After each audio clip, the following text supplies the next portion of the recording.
हंत देव मेरी सुनिए पुकार, हरिहंत देव मेरी सुनिए पुकार। अगला भव मिल तेरे दरबार, मुझे अगला भव मिल तेरे दरबार। हरिहंत देव मेरी सुनिए पुकार, हरिहंत देव मेरी सुनिए पुकार। अगला भव मिल तेरे दरबार, मुझे अगला भव मिल तेरे दरबार। महाविदे में मेरा हो जन्म, महाविदे में मेरा हो जन्म। जैन कुल पाऊं हो बेकार करम, जैन कुल पाऊं हो बेकार करम। पालने में सुनने को मिले नवकार, पालने में सुनने को मिले नवकार।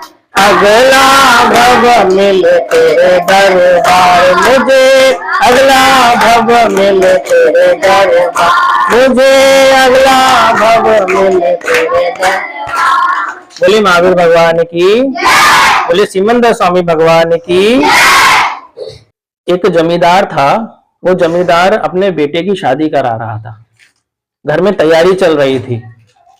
तो शादी के वक्त में उसके पास पैसों की कमी पड़ गई, तो उसने क्या किया, बाहर से कर्जा ले लिया और कर्जा लेकर के उसने गहने खरीदे। तो उसका बेटा कहने लगा, पिताजी आप कर्जा लेकर के गहने खरीद रहे हो, ऐसा मत करो, जितनी सौड़ हो उतने पैर पसारने चाहिए, जितना कंबल हो उतने में ही गुजारा करना चाहिए। आप दूसरों से कर्जा लेकर के अगर शादी करोगे, गहने खरीदोगे, तो हम तो कर्जे में डूब सकते हैं।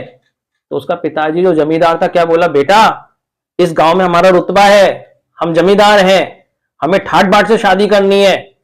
लोग क्या सोचेंगे अगर हमने कुछ कमी कर दी शादी के अंदर, लोग क्या कहेंगे कि जमींदार ने अपने बेटे की शादी धूमधाम से नहीं करी, जो बहू आई उसको गहने अच्छे से नहीं पहनाए।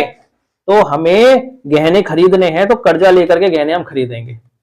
या ये 5 लाख रुपए जो है मैंने उधार लिए हैं, इन 5 लाख रुपयों से हम गहने कर्जे में ले लेते हैं, गहने ले लेते हैं। तो कर्जे से 5 लाख रुपयों में उसने क्या ले लिए, गहने ले लिए। अब शादी धूमधाम से हो गई, घर में नई नवेली बहू आ गई।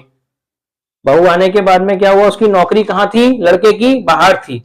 तो अपनी पत्नी को लेकर के वो कहाँ चला गया, बाहर, गांव से बाहर चला गया। समय बीत गए, समय बीत जाने के बाद में एक बार पिताजी की चिट्ठी शहर में आई। वो अपने बेटे से क्या चिट्ठी में लिखता है, तो वो चिट्ठी जब डाकिया देने आया, पहले तो मोबाइल नहीं चलते थे ना, पहले तो चिट्ठी चलती थी। तो वो चिट्ठी किसने ली, उसकी बहू ने ली, पत्नी ने ली। और पत्नी ने वो चिट्ठी खोली और पढ़ी, ये तो बाबूजी की चिट्ठी है, इसमें लिखा हुआ है, बेटा काफी समय हो गया है, जो हमने 5 लाख रुपए उधार लिए हैं वो उधार चुकाने का वक्त आ गया है, तुम पैसों का इंतजाम करो ताकि हम कर्जे से मुक्त हो जाएं। तो एकदम से जो उसका बेटा था झुंझला गया। बाबूजी ने अभी चिट्ठी लिख करके भेज दी, अरे मेरी तनख्वाह है कितनी, और महीने की 25 तारीख आते तो मेरी सारी तनख्वाह खत्म हो जाती है, मैं कहां से पैसा लाऊंगा। तो बाबूजी ने ये इतनी धूमधाम से शादी करने की क्या जरूरत थी, कर्जे में जो गहने लिए वो गहने लेने की क्या जरूरत थी। तो उसकी पत्नी बोली, मैं आपसे एक बात बोलूं। तो उसका पति बोला, हाँ बोलो। एक काम करो, ये गहने जो है ना तुम बाबूजी के पास लेकर के चले जाओ, वापस दे दो।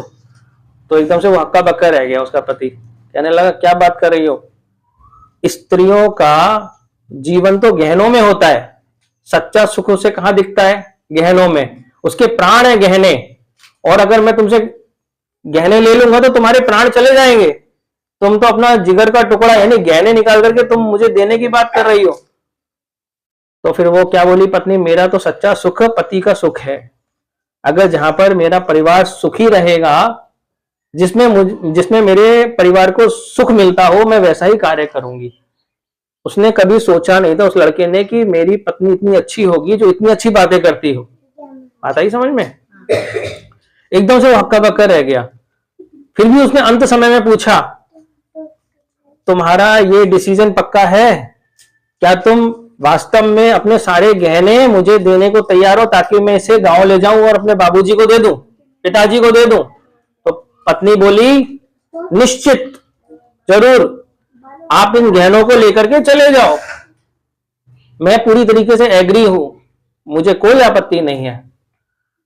तो उसकी आंखों में हर्ष के आंसू आ गए पति के, कि मुझे कितनी अच्छी पत्नी मिली कि जो मेरे अपने लिए नहीं सोचती, मेरे परिवार के लिए और मेरे लिए सोचती। बात आई समझ में? तो ऐसे ऐसे सद्गुण वाली भी स्त्रियां होती हैं जो अपने सुख का त्याग कर देती हैं, किसके लिए? अपने घर परिवार के लिए। और जैसे ही वो गहनों की पेटी लेकर के गांव पहुंचा और अपने बाबूजी को दिया, बाबूजी की सारी चिंता मुक्त हो गई, वो भी चिंता से मुक्त हो गया, क्योंकि जो उधार से जो गहने लिए थे वो वापस, उन्होंने गहने वापस किए, पैसे वापस आए और वो सारा कर्जा उतर गया। तो कहने का क्या अर्थ है कि त्याग में ही सुख है, कि जब तक कर्जा चढ़ा रहेगा तब तक दुख है, और जब हम कुछ चीज का त्याग कर देंगे तो उसमें सुख है। जिन आगम के विरुद्ध मैंने कुछ अशब्द कहा उसके लिए मिच्छामि दुक्कडम। जय जिनेंद्र। और नीचे जो वो सब्सक्राइब का बटन है ना, उसको हिट करो, जल्दी से करो सब्सक्राइब।